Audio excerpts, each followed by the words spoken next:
你有冇諗過，如果有一日你手上有價值6200萬嘅上市公司股份，你會點做？買樓、買車，定係繼續做老闆，等佢升到1億甚至10億？但係香港有一位奇才，佢選擇咗一個令所有人跌破眼鏡嘅決定，佢將呢6200萬嘅股份以800萬低價轉讓俾拍檔。表面睇佢好似放棄咗幾千萬嘅潛在財富。你以為佢傻？你以為佢蝕大本？定係背後有咩不可告人嘅內幕？但係其實佢賺咗一樣比6200萬更值錢嘅嘢。呢個人就係由填詞人出身，創辦過黑子、100毛同無記電視，帶領公司超額認購6000倍上市嘅林日曦。今日我哋就嚟拆解林日曦嘅離場策略，睇下佢點解寧願放棄幾千萬都要走，佢點樣靠個人 IP 令自己完全唔需要依賴公司，同埋點解佢口中嘅怕悶其實係一種極高階嘅生存能力。要理解林日曦嘅離場啦，我哋要先睇下佢當時面對緊咩對比啦。一邊係高高在上嘅上市公司執行董事，手持6200萬股份，出入有司機，開會有人斟水；另一邊係一個自由人，乜都冇，得返自己個名。2021年，林日曦選擇咗做後者，佢以800萬將股份低價轉讓俾阿 Boo 同陳強，800萬對比6200萬，呢個數字對比，無論點計都好似係一單蝕本生意，但係林日曦計嘅唔係賬面條數，而係人生條數。佢喺辭職信入邊寫到，唔係患上絕症，唔係打算移民，冇反目成仇，純粹怕悶，想有新轉變。好多人唔信，覺得一定有內幕。但如果你了解林日曦嘅性格，你就知佢講嘅係真話。佢由一個中學留班逃學嘅年輕人，一路爬到上市公司老闆，靠嘅就係對創作嘅熱情。大間公司上市之後，佢嘅日常工作變成咗睇報表、開董事會、應付股東。呢啲行政工作對一個創作人嚟講，簡直係慢性毒藥。你以為佢真係咁瀟灑，乜都唔理？錯啦！佢喺賣股嘅同時，設下咗一個5年禁售令，規定拍檔5年內唔可以賣盤。呢一招保住咗公司嘅心血，亦保住咗兄弟班嘅情誼。佢唔係拍拍個屁股就走，而係用一個負責任嘅方式交低個波。而最精彩嘅反轉啦，發生喺2026年啦。當阿 Boo 同陳強決定將無記賣盤，為咗提早解除呢個5年禁售令，佢哋甘願向林日曦支付940萬補償。計翻條數，2021年收800萬，2026年收940萬，合共1740萬，距離6200萬賬面上依然係少咗一大截。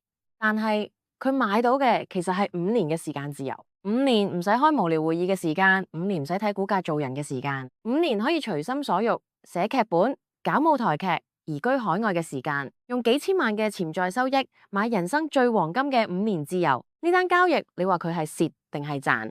林日曦敢於放棄上市公司老闆嘅身份，最大嘅底氣嚟自佢無可取代嘅個人 IP。好多人打工甚至做老闆都會跌入一個陷阱，以為公司嘅光環就係自己嘅光環。上市公司對比一個人，正常人都會覺得公司嘅力量一定大過個人，冇咗公司你乜嘢都唔係。但林日曦證明咗，當你嘅個人 IP 夠強大，你一個人就可以係一間公司。由早期做填詞人到創辦黑子時嘅黑臉老細，林日曦一直都用最真實、最反叛、最貼地嘅性格示人。佢唔會扮正經，唔會講官腔，佢會喺鏡頭前黑面，會喺社交媒體寫長文鬧爆唔合理嘅事。觀眾中意睇100毛，其實係中意睇林日曦嗰種癲癲地同幽默。所以當佢離開無記，觀眾冇留喺原地，而係跟住佢走。佢轉戰舞台劇，2019年大辭職日2個鐘頭之內賣清近3萬張飛。當時佢仲係無記老闆，有人話係靠公司名氣。但係到2025、2026年，佢已經離開咗公司幾年，移居海外，自編自導自演嘅舞台劇依然終極加場至36場，場場爆滿。一個移居海外冇大公司 backup 嘅人，單靠自己個名就可以號召幾萬人入場。呢個就係個人 IP 嘅終極威力。真正嘅個人 IP 係離開平台之後，依然有人願意為你買單。公司可以賣盤，平台可以執笠，但係你嘅影響力係隨住你一世嘅。佢唔需要公司，因為佢自己就係最強嘅資產。佢嘅舞台劇唔係傳統嗰種高深莫測嘅藝術，而係將打工仔嘅辛酸、對社會嘅不滿，用最搞笑、最抵死嘅方式表達出嚟。觀眾入場唔係為咗睇戲，而係為咗揾共鳴，為咗同林日曦一齊嘅共鳴。呢種情感連結係任何公司品牌都冇辦法取代嘅。林日曦成日將怕悶掛喺嘴邊，喺一般人眼中，怕悶係缺點，代表冇定性，3分鐘熱度。老闆最怕請到怕悶嘅員工，因為佢哋隨時會辭職。但喺林日曦身上，怕悶係一種極高階嘅生存能力。由填詞人到搞實體雜誌黑紙100毛，再轉型做網媒無記電視，最後跳出框框搞舞台劇。每一次轉型都係喺上一個項目最成功、最賺錢嘅時候發生。點解？因為佢怕悶。當一件事變得公式化、重複化，佢嘅大腦就會發出警號。呢種怕悶迫使佢不斷跳出舒適圈，去尋找新嘅刺激，創造新嘅內容。佢嘅舞台劇就係將打工仔嗰種悶到想喊嘅怨氣轉化為爆笑嘅喜劇。佢將自己嘅怕悶變成咗觀眾嘅共鳴，再轉化為巨大嘅商業價值。喺呢個信息萬變嘅時代，死守一盤生意、一份工，反而係最危險嘅。林日曦嘅怕悶其實係一種對時代脈搏嘅敏銳觸覺，係一種不斷自我迭代嘅驅動力。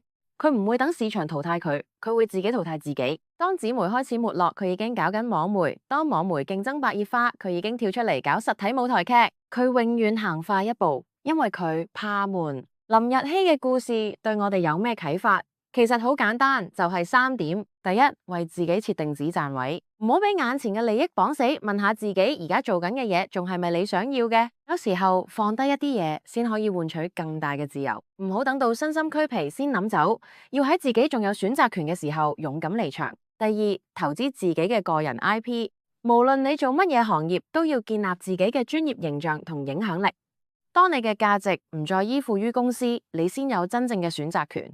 喺社交媒體分享你嘅見解，建立你嘅人脈，令自己成為一個自帶流量嘅人。第三，擁抱你嘅怕悶。